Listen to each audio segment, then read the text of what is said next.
Okay. Good evening, and welcome to those that are part of this meeting remotely, and those that are here in the chamber. It's nice to see you, Stephen, for the first time for quite a little while, and thank you for coming this evening. So Monday the 4th, it's Cabinet. If we can go through, and can I have authorisation, please, to sign the minutes of the last meeting held on the 17th of July 2023 as a correct record of the proceedings? Thank you very much. And apologies for absence, Louise? None received, Chair. Thank you. Additional agenda item, Louise? Lorna? There are none. There are none, thank you. Urgent decisions? There are none. There are none. Okay, disclosure of interests? Thank you, Catherine. This is item 7. I'm chair of Battle Preschool, so it's personal. Any other declarations? No. To receive any disclosure by members of personal and disclosable pecuniary interest in matters on the agenda, the nature of the interest and whether the member regards the personal interest as prejudicial under the terms of the Code of Conduct. Members are reminded of the need to repeat the declaration immediately prior to the commencement of the item in question. Okay, so the first item is the Revenue Budget and Capital Programme Monitoring Quarter 2023-24. I believe, Ash, you're presenting this report. Thank you very much. If we can sort of make sure we've got all our microphones off to improve the quality for those that are external. Thank you. Thank you very much. I don't know whether it's always good to go first or not. Quarter 1 forecast. So this report asks members to note the forecast outturn for 23-24 financial year. Agree the virements to reflect the new service structures and the revised approach to property leasing to help manage the increasing temporary accommodation cost pressures. So just for clarity, before I go through this one, this report should not be confused with the recent outturn report for 22-23 financial year, which saw the council use 1.7 million less from reserves than originally forecast. This report is now focusing on the budget for 23-24 financial year and our anticipated position at the year end for 31st of March 24. So, main headlines of the report, the revenue position. So the high-level position and forecast contained within Appendix A, covered in more detail by the first section of the report. So forecast outturn is 0.59 million lower, worse than anticipated. Planned use of reserves of 2.2 million, so 1 million less than was used to balance in 22-23. So with this additional 0.59 million, potential drawdown would be a total of 2.8 million.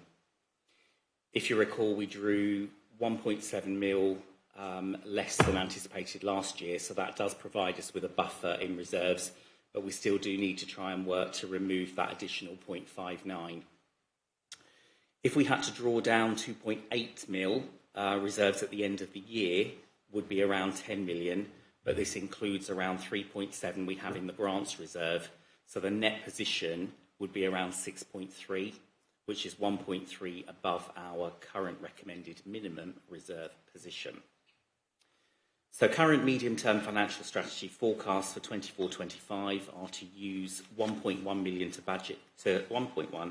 to balance the budget, but it does assume 1.9 mil of savings from the Financial Stability Programme. So a couple of the main contributors are the temporary accommodation and housing. So continuing increases in the cost of the temporary accommodation of $500,000. It's a demand-led budget, so increasing costs across the country, but particularly the southeast. You will all be aware of various initiatives that the council has put in place to manage this, such as the acquisition of our own temporary accommodation stock. Also revised proposals for leasing covered within the report under paragraph 8, which should save us about 85,000 this year and around 170,000 in a full year. So although this is a significant pressure, all of the main successful councils use a package of measures to address this issue. and this is what we are doing. If we didn't have the various things in place, such as our own stock, this cost pressure would be significantly higher. So these initiatives do support cost avoidance. The second one to highlight is elections. So obviously we had the elections in May, and the cost for 23-24 financial year has fallen on the district solely as there was no police or county elections to share the cost with. So the cost for this was $243,000. We do get some costs covered, but this is the net impact on the council. Then moving on to the Financial Stability Programme, so also a significant challenge within the FSP, as for several years, that this has just been a high-level target without much substance behind it to support and monitor the savings. So devolution has been part of this programme, but as you'll all be aware, this has been proven difficult to deliver, and the programme has slipped, although officers are still working hard to try and deliver this. Included 1.1 million in budget, only currently forecast 0.2 delivered so far this year. However, we still have a significant amount of the year to go, so we have an opportunity to focus on this area. We're also making some changes as to how these are managed and monitored to give more visibility, ownership and accountability for delivering these in the future. If people aren't aware of what is expected of them, then it's hard to deliver, so these changes should improve that. We've also done work on the 24-25 service plans, which will help inform next year's budget and provide a greater level of detail and granularity for next year's savings proposals. And we'll be discussing these at September's Cabinet Away Day. Moving on to the capital position, so the high-level position and forecast is contained within Appendix B, particularly paragraphs 14 and 6 through to 16. So the draft capital outturn is currently projected to be around 27 million by the end of the year, however well below budget, which was originally forecast at just under 37 million. However, as Cabinet will be aware, we're undertaking a fundamental review of capital schemes, which will ultimately mean more slippage in the capital programme as we take a step back and consider the best options for the future. This intentional delay in capital spending is having a positive impact on the Council's treasury position, both in terms of savings from borrowing, but also through investment income as the base rate continues to increase and the team focus more on treasury activities. We're currently expecting the net impact of these changes to deliver additional income savings of around 1 million through our treasury management activities.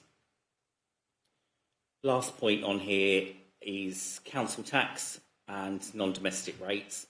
So collection rates are very marginally higher by around 0.1 to 0.2 for both business rates and council tax, despite the squeeze on finances following the pandemic and the cost of living crisis.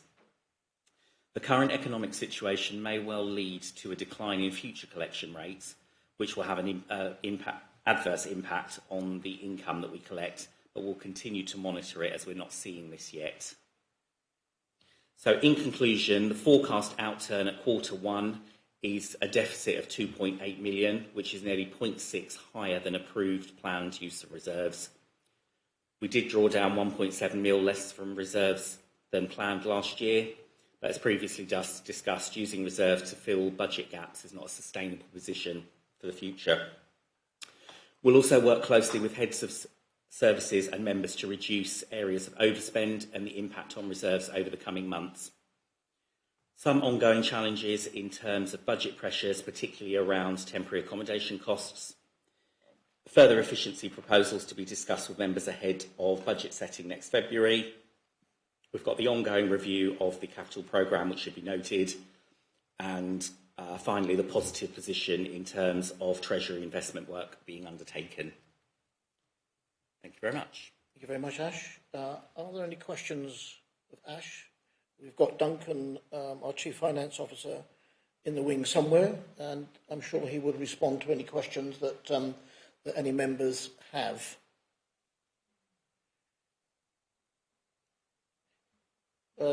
Christine, Councillor Bayers. Yes, thank you. I've just got a sort of question that I just hope we can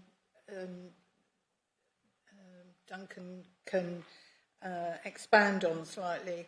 But I've been engaging with several residents who have asked why we can't dispose of some of our assets and fill our revenue budget hole with the income from those assets. And I would just, I think it would be really useful, as this is a broadcast meeting, to actually explain that that's not possible, or certainly not possible in my world to do that. But if Duncan could explain why that's not an option when we're looking to seek to do savings. Thank you, Christian. If you got that question all right, Duncan, you're able to hear that, were you? I have, Chair. Yes, thank you. If you'd like me to respond. Thank you. Good evening, members. Thank you for the question. Yeah, there's very clear statutory guidance in relation to the revenue elements of the budget and the capital elements. And while you can use revenue to fund capital, you can't use capital ordinarily to fund your revenue budget. And that came from the days where councils were seen to be selling off the crown jewels to fund budgets. So it's not something that we're able to do. So we can't sell an asset, get a capital receipt and use that to plug the budget deficits. There are some very, very extreme situations where central government might consider options along those lines, but that's only if you're in particularly dire straits. So if you were thinking about having to issue a Section 114 notice, if your financial position had got that difficult, it might be something or part of the measures that they would consider at that point. But under the normal circumstances, that is not something we're able to do to balance our budget. Thank you, Chair. Christine? Yes, that's very helpful. Thank you, Mr. Ellis. Are there any other questions? Councillor Paul Osborne. Paul? Thank you, Chairman. Obviously, this is coming via scrutiny next Monday evening. But the only one that sort of glares at me is the cost of elections, and I would hope I would hope that we knew that we had an election every 4 years, and I know that sort of all the parishes that I deal with, when you see their budget, they all sort of put down 1,500 quid or a couple of grand a year towards any, just in case they need a by-election or they've got the elections coming up, which parishes sort of pay for. So they always sort of have a little budget put aside to pay for it. And I'm sort of surprised or disappointed, I'm not sure which way to go really, to say that, we had a sort of unbudgeted cost for elections when we know they're coming. I'd have assumed that sort of, 50 grand a year might have been put aside into a pot. Maybe not. I'm sure someone will ask again next week. I think you're identifying this as sort of a sinking fund that we raise provision for. Can I leave that one with you, please, to come back to us with an answer? Duncan, please. Yes, Chair. Yes, I mean, that is the way that Councillor Osborne has just described it, is the position that I would probably recommend ordinarily for a council to adopt. So rather than having to take a big hit in the year of your election, you build up a reserve by putting in £50,000 or £60,000 a year, so that when you come round to fund that, you have got something there that backs up that cost. I think the challenge we've had, and the way it's been budgeted for in previous years, is that you take the hit and the impact all in 1 year, and it's funded from reserves. Ultimately, it has to be funded one way or the other. So whether you put that contribution aside each year, or whether you take the larger amount in a single year from reserves, but it does all have to be paid for. But I think as we move forward, and when we do the medium-term financial projections for this year, my advice, I think, would be to try and recognise that contribution in reserves every year, so it helps to smooth that impact. Yeah, thank you for that clarification. I think that was something that we had been touched on before. Christine, Councillor Bayliss. Yes, can I sort of just give a follow-up question on that? So next May we've got Police and Crime Commissioner elections. are they paid for separately to? I mean, I understand that obviously our officers will be involved in delivering those for the Rother wards, but are they paid for separately? Can you just confirm that? Yes, we would normally receive grant for that. What's useful some years is when you have either joint county elections or you have the police and crime commissioners elections along with the district council, because then you can combine and share those costs. Unfortunately, when they fall in isolation, as this one has this year, it means there's no ability and no capacity to do that. But yes, we should get grant cover to cover the police and crime next year. Yeah. Okay, any more Councillor Sue Crochet? Sue. Thank you, Chair.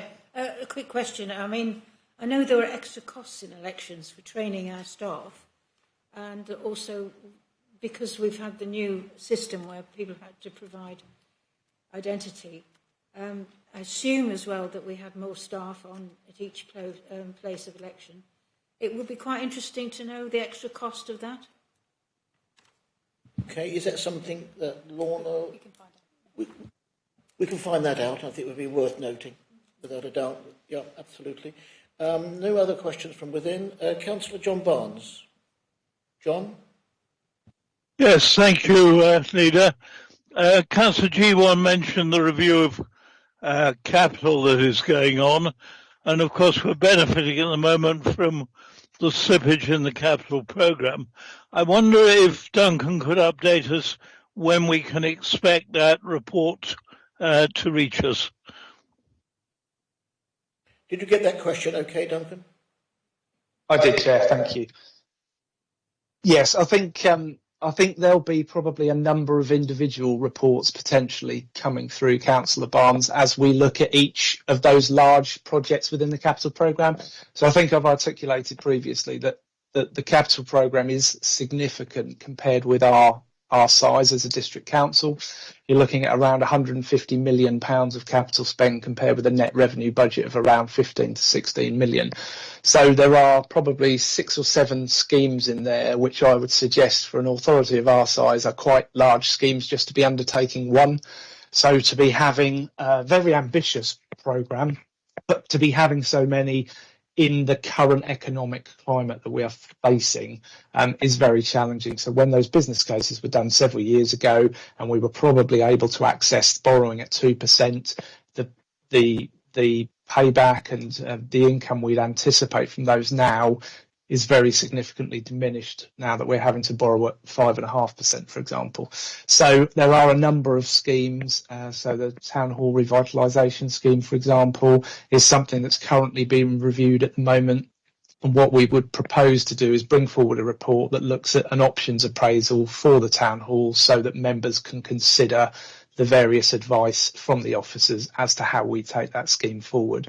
There are also some other schemes within the programme that, again, we need to review, because my advice would be we don't need to deliver all of these things directly as an authority. There are opportunities for the market to step in and deliver some of these things so we get the same outcomes and outputs that we were after without the risk of our capital, because several of those schemes are predicated on the council providing financing or building assets that we then lease.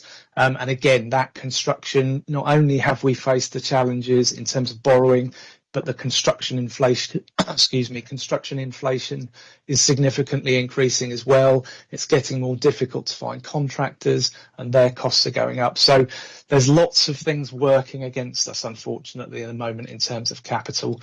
And there's a lot of work to do because of the size of those schemes. Bringing forward the different options is quite complex because of the size of some of the proposals. So I can't tell you that we'll be able to bring them all forward by December, but I think what we will see is a number of reports that come through the committee system that look at each of those in isolation to give an options appraisal as to the best way forward.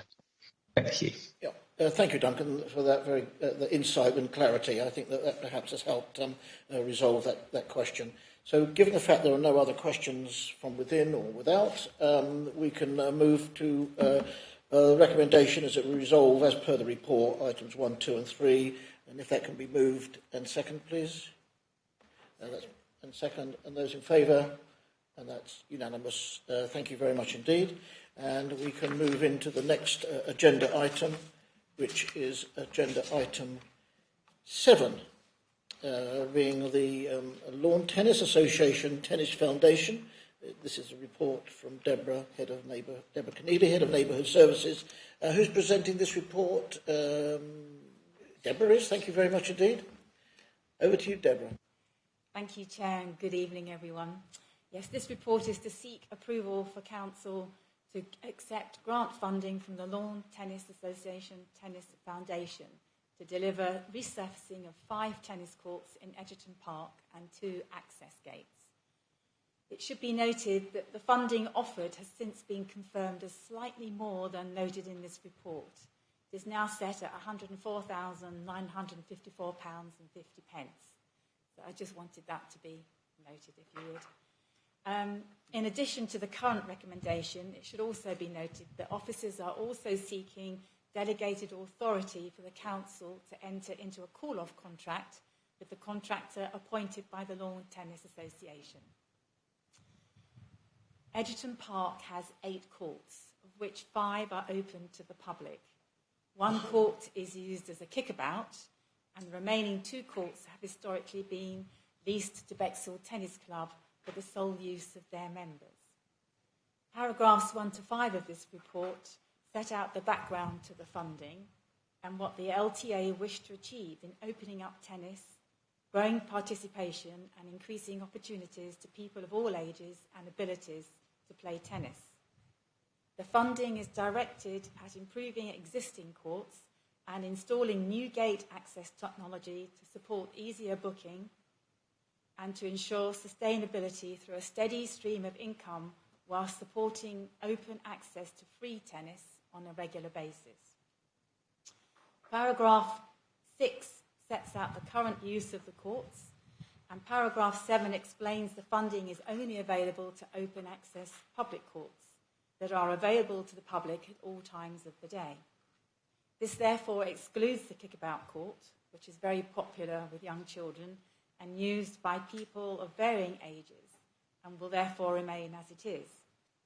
Officers discussed the LTA grant opportunity with Bexhill Tennis Club, and after much due consideration, the club has chosen to apply for a new lease of the club's 2 tennis courts that they currently have. And these courts are therefore only open to club members, and as such, they will not be eligible for funding in this instance. Officers will work with the club to progress a suitable lease of the 2 courts that may support the club in obtaining alternative funding for future improvements to their 2 courts. Paragraph 9 references the new gate access system, which will link into the existing Club Spark system, and users will be provided with a unique gate code with which to access the relevant court. The system will continue to support advanced booking and will introduce an affordable season pass as well as continue regular tennis for free sessions. Paragraphs 11 and 12 refer to the LTA funding criteria to ensure the Council is able to maintain the gates and courts to the required standard for future years and enable tennis coaching for all ages and abilities. Paragraph 15 sets out 3 possible operating models for the 5 courts once refurbished, with various approaches to the provision of tennis coaching. At this stage, the Council will continue to operate the courts in-house and seek to outsource only the coaching element, but this approach can be reviewed in the future if other options become preferable. So in conclusion, officers recommend the Council accepts the grant to allow 5 courts to be refurbished and the 2 access gates installed at nil cost to the Council, and on the understanding that the Council will set aside funds from the revenue generated to maintain the courts according to the funding criteria noted in the section Financial Implications of this report. Thank you, Chair. Yeah, thank you very much, Deborah, for that report. Do you know whether visually they're going to be like they've installed at Alexander Park at Hastings. Have they had theirs done? They look very, very smart indeed. Yes, yeah, they do.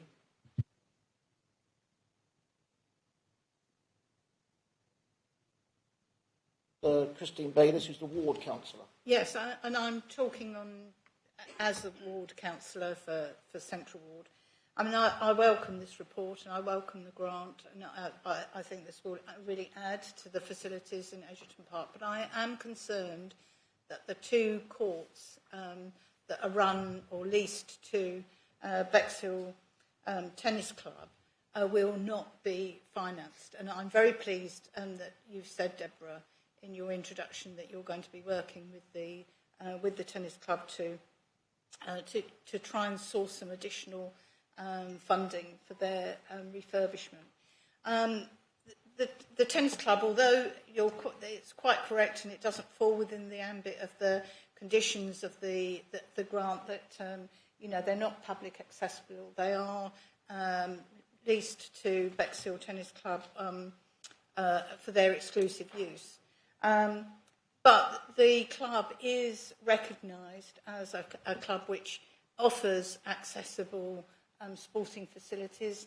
It's registered as a community amateur sports club, which means that it receives certain tax advantages from the government, and that's because it's a non-for-profit club. Its fees are very low. Its fees are only £50 per year, and all children members or junior members are all for free.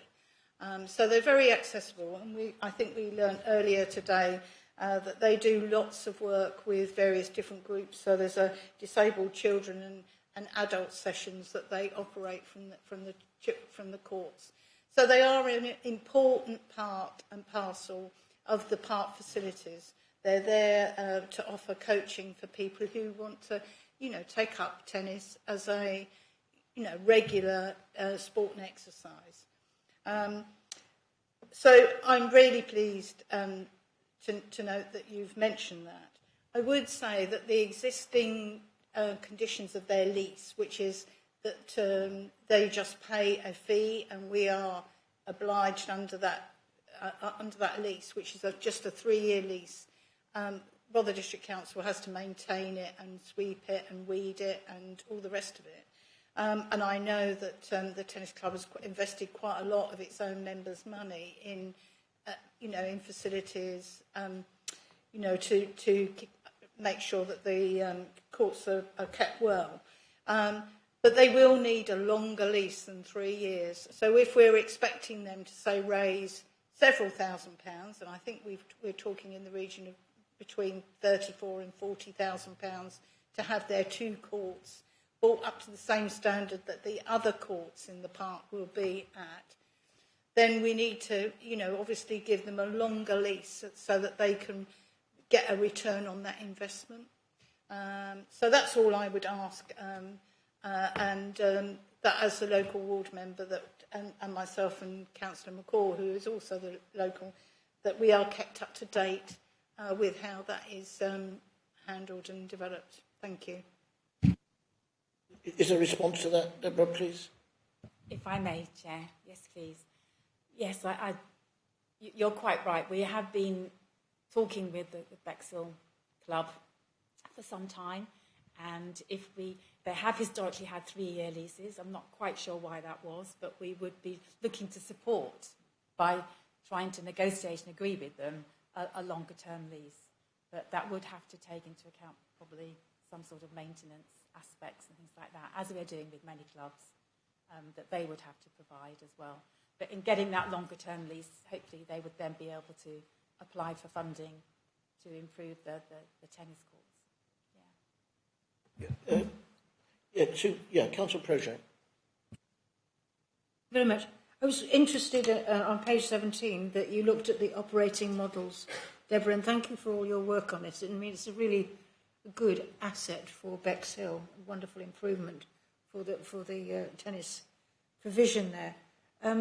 But I just wondered about the bigger picture, about how it fits into development of services, and you have recommended that we keep it in-house. And I'm just thinking, do we have a list now of things other than toilets that we should be looking at and being cognizant of when we're talking about funding and getting grants and putting all the work? And there must be a huge amount of time behind this report. So just a question about devolvement, really. That question is to Deborah or to Lorna? Perhaps I can start with that question and Deborah can add to it. But absolutely, we're looking at all assets and looking at their suitability for devolvement. I don't know exactly, Deborah's best to explain the reasoning behind this particular recommendation, but absolutely right. We need to look at our assets and work out whether there's groups, whether it's a parish council, town council, or sports clubs and community groups, whether they're better placed to actually run these facilities in the future and ensure their sustainability.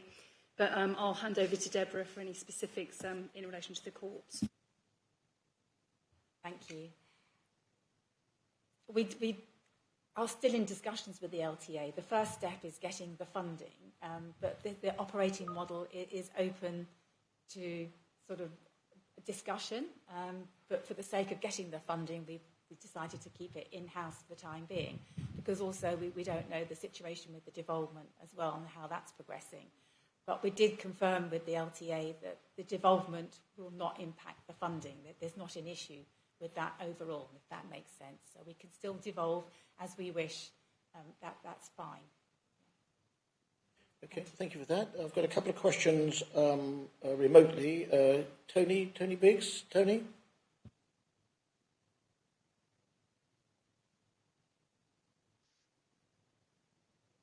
Right, sorry, Leader. It's a question for Deborah, really. It says in the report that there will be coded locks on the gate and online booking. The issue I'm going to bring up has been highlighted on South East Local News and Meridian. What happens to elderly people, mainly, that don't have access to online booking? How will they get into the tennis courts? Because it says activity for everybody. Shall I come back on that, Deborah? Yes, thank you. It is a very good point you raise. The current system at the moment, we use Club Spark, which only allows online booking. But it is something we will look into when we start appointing a coach, a coaching operative to do the coaching aspect, to see if we can offer an alternative to that online booking system. But at the moment, it's consistent with what we're doing now. Okay, thank you for that. Another question remotely, Councillor Maynard. Carl? Very much indeed. Oh, excuse me, I'm just going to shut the curtain so you can see me a little better. Just going to concur with Councillor Bayliss in terms of what she's said and about obviously the role indeed and the sustainability of Bexhill Tennis Club, because it does seem to me, I mean, I certainly can't remember why it was such a short lease that's been previously negotiated, I believe, on a rolling basis with the tennis club. Obviously, I think we'd all, across all sides of the chamber, welcome the LTA funding for the other courts and welcome the fact that there'll be, you know, a very, very good standard of quality of courts available for fully open use. But I do think we have to acknowledge how difficult it is to sustain members clubs, tennis clubs, and that they are an integral part of the recreational offer. So that said, I just hope that Deborah and the team can go away and actually, if you like, take a step back before we take a step forward. And indeed, unusually, I'll agree with Councillor Prochak in terms of actually taking that step back in terms of perhaps looking at fuller devolution, because it does seem to me that it's a big ask of, whilst it's a long-established club, it's a big ask, I think, of the tennis club to ask them to pay a significant sum on a yearly basis for the courts and the pavilion there. Historically, I don't think that we've particularly looked after these facilities particularly well as an authority, and I just wonder whether, in terms of, in addition to offering them perhaps a 25-year lease so that they can access other external funding, I think it's beholden to us to make sure that it's sustainable for the longer term and they actually get a fair deal. And what I'm really referring to, picking up on what Councillor Prochet said, is whether or not we could perhaps look at a fully repairing lease with the tennis club, but in doing so look favourably, I think, quite candidly, at the amount we charge them per annum in terms of rental, because I think if we were to significantly reduce or even eradicate that charging regime and actually introduce a repairing lease, there would actually be benefits for all parties. But I just hope that nothing is off the table, and I obviously hope that we'll see that much longer lease given to the tennis club so that they can thrive and so that they can obviously look to the future in a way that any investment that they make, that they will get the benefit from, because I think it's blatantly obvious for them to invest the amounts that Councillor Bayliss has referred to, that they firstly need a much longer lease, and secondly, I think we need to look very favourably on what we charge them per annum. Thank you very much indeed, Chairman. Jolly good, thank you for those points. Councillor Catherine Field. Catherine? Yes, thank you. I mean, I would, of course, agree with everything that's been said about the lease and the tennis club and the accessibility. But I think we need to remember that a personal device is not the only method individuals have of accessing the internet. Libraries have facilities for people to come and use it, and if people don't know how to, they would be helped. And I think it is hugely offensive to many of us who are over the age of 50, which is where the County Council's elder person strategy begins, to just blanketly say older people can't access the internet. There are all sorts of ages and socio-economic groups for many reasons who can't access the internet, but they don't have to have a personal device to do so. Thank you. Thank you for clarifying your thoughts on that. Are there any other points to make? Councillor Paul Osborne. Paul. Thank you, Chairman. Yeah, just a quick one. Obviously, it's excellent news that our officers have been successful again in getting money in from outside the organisation into Bexhill and Robber. And I would agree with Councillor Bayliss saying we should have the tennis club itself should have a longer lease, and then they can sort of look after themselves a bit better. But I would like to think that with the expense that's going to take place in here, and obviously the improvement, the income would actually cover the cost of actually maintaining the lock. The cost to maintain the two gates is down at just over £1,000 a year, and the income last year was 803. So hopefully, if we can have a few more people play tennis, bring in just over £1,000, I'm sure Ash would be really happy. Thank you. Right, thank you for that. Any other comments? I invite Councillor Hazel Timpey as a Cabinet Lead to move this motion, perhaps. Yeah, thank you. I agree with everything that's been said, especially about the lease. This is an old club, and it's actually got 100 members. So, and they pay a yearly fee to be a member. But they do have a lot that don't pay for various reasons. So I would definitely support a really long lease. I think the current lease, they only pay about $2,400 a year for it. So we'd have to look at that, Deborah, as far as how you reduce that to an acceptable amount. But I mean, this money from the LTA is fabulous. And the courts are going to be well used, but the point that Councillor Osborne makes about the income and the cost of the gates, I wonder if you've actually thought of that. We have, right. So I'd love to know how we're going to cover that. And I move that we accept this report. Thank you. Thank you. Should we put in what we're looking to resolve here, that we explore an extended lease to be negotiated with the Bexhill Tennis Club? I think, is that fair that we will incorporate that, Deborah? It's referred to in the report as is, but I'm happy for you to do that. Yeah, it's happening. So, Hazel, you're prepared to recommend this report, which is really great when you're getting someone giving you £100,000 to improve our facilities. Perhaps there's some more out there from other areas, I don't know. The only point I was just going to make is that when the courts are all done, during the week, they're not queuing up for the public to use them.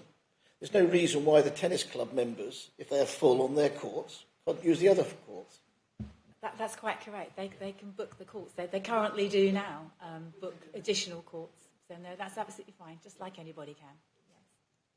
Yes. Is somebody else going to second this? I will. Yeah, okay. So if we just vote on this with the fact that we delegate to officers to explore and negotiate an extended lease with the tennis club. The vote? Sorry? Delegate to officers and the court. Yes, yes. Of course. That's it then. That's unanimous. Yeah. Well done, everyone. Thank you very much. Okay. Agenda item 8. This is the Community Grant Scheme, round 1. Just always redeclare my interest. Thank you very much. This has come forward to present and recommend the approval of the community grants application for round 1. This is work that's been done by with Nicola, I believe. Nicola Mitchell has been involved with Cabinet Lead, Councillor Project. So who's going to put the report forward? I could start, you could, if I've missed anything out. This is an extraordinarily good news story, so I just hope that every councillor actually will take notice of what's going on with these community grants, because they are so special, what we are doing.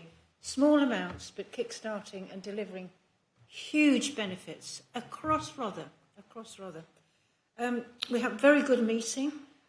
Nicola and her team work very hard behind the scenes to get all the information we need to make decisions. You've got 6 main grant applications, and we've had 4 for your approval and 2 deferred. I'd like to thank all the councillors, because without councillor support, these grants don't even get past the first post. So thank you to all councillors for doing that. Our team meeting, a panel, is now joined. We welcomed Kim Richards, who is the new Chief Executive of Rother Voluntary Action, who's a very, very useful addition to the panel. And actually, the RVA are holding their own funding surgeries, so that's useful to know as well. So the other thing to remember is that the Community Grants Panel, we've got authority to award grants up to 1,000. And we don't have to have a meeting for that. It's delegated to us to award the grants. And also, we have a special grant scheme, which is called Rother Reduce, Reuse and Recycle.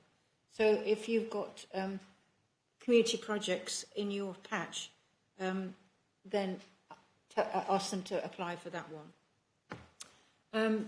The 2 deferred, and perhaps Nicola could add to it, but the 2 deferred were fairly straightforward in the sense that Fairlight Parish Council, they just wanted replacement play equipment. And we have had really creative applications from other parish councils who have actually gone out to the children, gone out to families, and to ask what they would like to replace instead of like for like. So we've just deferred it, not said no. We've said, go back, look at it again, do a bit of consultation, find out what people want there. So that was that one. The other more tricky one was the Littlegate Farm. If anybody knows Littlegate Farm, it is an extraordinarily good organisation delivering huge benefit. And they need a new bus. But the new bus they wanted funding for was diesel. And this goes totally against our policy to do that. It would be nonsense to actually, us as a funding body, to go against our own strategy. So there are other funding bodies out there, and Nicola may know a little bit more now, but there are other, we're about 10,000 short. There are other funding bodies out there, and I'm sure we can actually deliver this for them somehow or other. But it's about finding other funding bodies. Nicola, do you want to add something? No, that is correct. That is what we're doing. We're speaking with Kim, RVA, again, exploring different funding opportunities for them. So I'm sure that we will get it through, but we'll get there. Yeah, thank you, Nicola. Sue, did you want to say something about the community lottery? Because this has been a source of funding, and I think it was a great initiative that you brought forward, and I think we should just highlight it. Yes, so thank you for reminding me about that. It's tacked on at the end of the community lottery. 81 causes, pretty good, across Rother. It's actually, a lot of people buy their lottery tickets just for the general benefit, so that goes into a general pot. Most people do it for a specific organisation. I think the winner so far, in terms of numbers and buying tickets, is St Richard's School. But it is an extraordinary fund because the playgroup the preschool that I chair, the charity I chair, they have put what they have made out of the lottery towards solar panels on their roof. So there's all sorts of good news stories out there. I think we've got about 16,000 that's come from the lottery straight into our community fund. So that's a really good positive move. So again, it's up to councillors. Do sell it, do push it. The benefits of it are huge. The other thing is that there was a little bit of concern about the kind of first prizes that they were offering, and we've worked with them, and Nicola will confirm this. We've worked with them to say, look, we don't want aeroplane trips to Ibiza. Well, perhaps some of us do, but to have more in reflecting the time we're in, the cost of living crisis, etc. And they have listened and they have changed. I think they have changed. Yeah. So we're really pleased about that. Thank you, Doug. Can I just ask a question on the lottery? Who promotes it? I know we promote it, but do the lottery operators, are they promoting it as well? Because it is a good news story, and I think that every now and then, to get out with this to show that the funds are being used for these specific community areas is very, very useful. It's a joint approach. It should be it's down to us, we do promote it, but it's also for the causes that promote it more regularly on social media, within their community groups, within their causes, their supporters.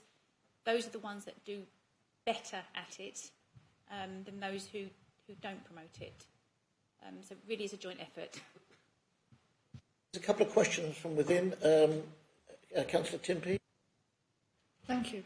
The lottery, the money that comes to Rother, I understood that was actually going to go towards reducing or helping reduce the graffiti around the town.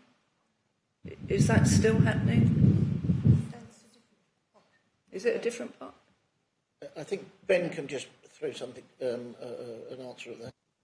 Yeah, I believe that's the money that's generated through the NES enforcement that then goes into making sure street cleansing is improved. Hopefully it's doing the graffiti. I haven't seen it doing it. So, Ben, Terry? Thank you, Chair. Just picking up on Councillor Prochak's point about how important it is for councillors to get involved with these various organisations that may be applying for community grants in the future. I'm involved, as you probably know, with the Men's Shed project, which is quite a new project, and it's taken off, and the advantage is inequalities. We have, though it's called the Men's Shed, there are ladies' days where for ladies who want to come along and be involved in the shed sort of environment. Then there are ladies' days where ladies want to do their own thing but learn DIY skills. But it also tackles social isolation. And we've even got a few misogynists who demand that Monday and Tuesday will be men only. But it really is expanding, and the more that project goes along, the more we can see its impact in so many areas. So obviously we're going for straightforward grant funding, but we're talking with RVA. We're also talking with the Hastings Furniture Service, who's providing us with premises at the moment at quite a hefty rent. But currently that's covered by RVA. It's a little bit strange that one bit of a charity is providing money for another bit of a charity to use the premises, but hopefully that will get sorted out. But the shed project is really good, deserving of community grant. And as I say, it's as the project goes, it is impacting so many other social areas. And I'm sure other projects that come along looking at this grant funding will do the same. They start off with a single interest, but their social impact, the cohesion impact, is just really good to see. Those comments. Perhaps you could encourage them to sign up to the lottery, Terry. Councillor Bayliss, Christine. Yes, I just wanted to mention about Littlegate Farm because that was a project that I supported, and I absolutely accept I accept the rationale for putting the grant application on hold and going for something that's a non-diesel a vehicle. But I would urge the council to really and officers to do everything they can to help access this additional money to get the environmentally friendly transport. The current transport that they've operated is on its last legs, and they do such a magnificent job, and they are literally at the back of beyond in the country, in the countryside, as Councillor Timbley and I found out when we went to an event there.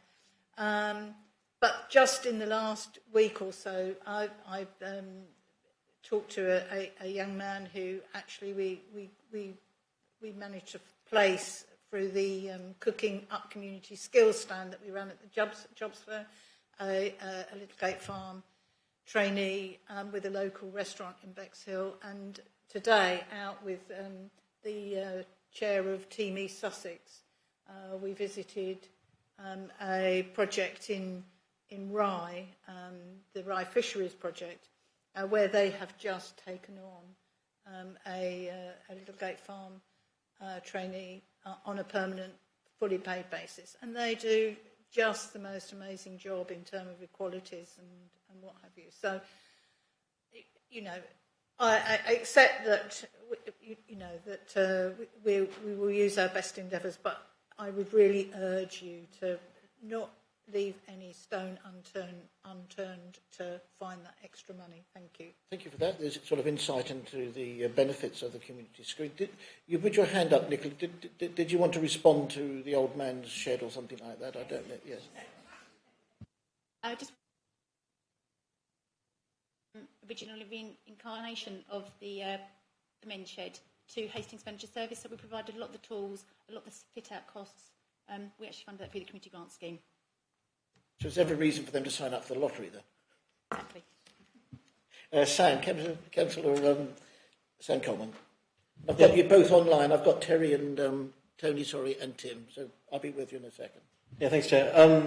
I think the community lottery in particular has been a real success. The one thing I just wanted to flag up so that it's on everyone's radar, and I'm sure it's on Nicola's radar already, is just in terms of sort of parity of where who's buying the tickets versus where the money is going. Because there's always this thing of, obviously, a community group in a more affluent area is going to have more people able to buy tickets, and they're going to be able to find their funding quicker. And in my view, the general fund is a really good idea because it makes sure that we can level out any areas where, for example, in Sidley, I know there's loads of groups who use the community lottery, but if you look at the list of who's like the most funded groups on that lottery scheme, some of them you go, that makes sense why they're well funded, because there are a lot of people in that area who can fund it, and so it's just making sure that parity is there. But with that there, I think it's an incredible thing, and it's really helping us to support community groups in these times. Any comments, Nicola or Sue, to that? No? Okay, we go to Tony Biggs. Thank you, Chair. This regard to Littlegate Farm, that is in our parish of Beckley. We've had a meeting with them. They do fantastic work for the whole of Rother in getting people back to work. I agree, obviously, electric may be the way forward. And they did do research, quite extensive research, in looking at an electric bus. But eventually, their preferred option was a diesel. Now, obviously, it's been said they're looking for other options to get this money come through, to perhaps go that way. But can someone tell me the timescale they're looking at? Because obviously, if this bus does pack up, it will affect just not Beckley, but the whole of Rother. Has anyone got a insight into the vehicle? It will purely depend on what funding opportunities there are out there and what we can do to support Gate Farm. So it's something we are exploring with them, Yeah. and thank you for those comments, Tony. If we can move on, there's a question from Tim. Thank you, Chair. I wanted to turn back to Fairlight, which I know is being deferred, but as the ward councillor, I just wanted to comment on it. I wasn't able to support the grant application because I did not have the financials in front of me. I understand now it's match funded 50-50, and the cost of Fairlight Parish would be in the region of £7,000 plus. This represents about 8% of the precept, and I know there's a lot of concern amongst a number of the residents, quite a few of them, who think that the precept has increased over time. But more importantly, at the last parish meeting when this was discussed, Councillor Smith, who is in charge of conducting a survey on the site and on the swings, was of the opinion that they were safe to use, and maybe not the shiniest, brand newest of all swings that were, but certainly safe enough to use for the time being. I'm fully supportive of obviously Fairlight receiving grants to update and keep the equipment in the best possible condition, but I would say beyond deferment, it is probably something for another year. And it's more of a statement than a question, so thank you. Yeah, thank you for making that point. I think the point's been noted, and I'm sure that the panel will look at that in a very favourable way, given the opportunity going forward. So thank you for that. If there are no other questions, there is one. No, there's not. Your hand's still up, Tim. If you can, thank you. So if that's the case, we just really need to resolve that the grants as detailed in Appendix 8 as recommended by the panel, and thank you for the work that the panel did, Nicola, and under Sue's chair. I wasn't sure who else was on that panel, but thank you for the work that you did. And again, we're looking to promote this, so I think it's up to all members throughout the council that we can promote this excellent scheme. Are you going to move that? And if someone will second that, thank you. And those in favour? And that's unanimous, and thank you very much indeed. And I think we're at the conclusion of tonight's meeting, are we not? Whatever time that is, 7:20 something? Yep. Okay, the meeting is closed at 7:26. Thank you everybody, and good night.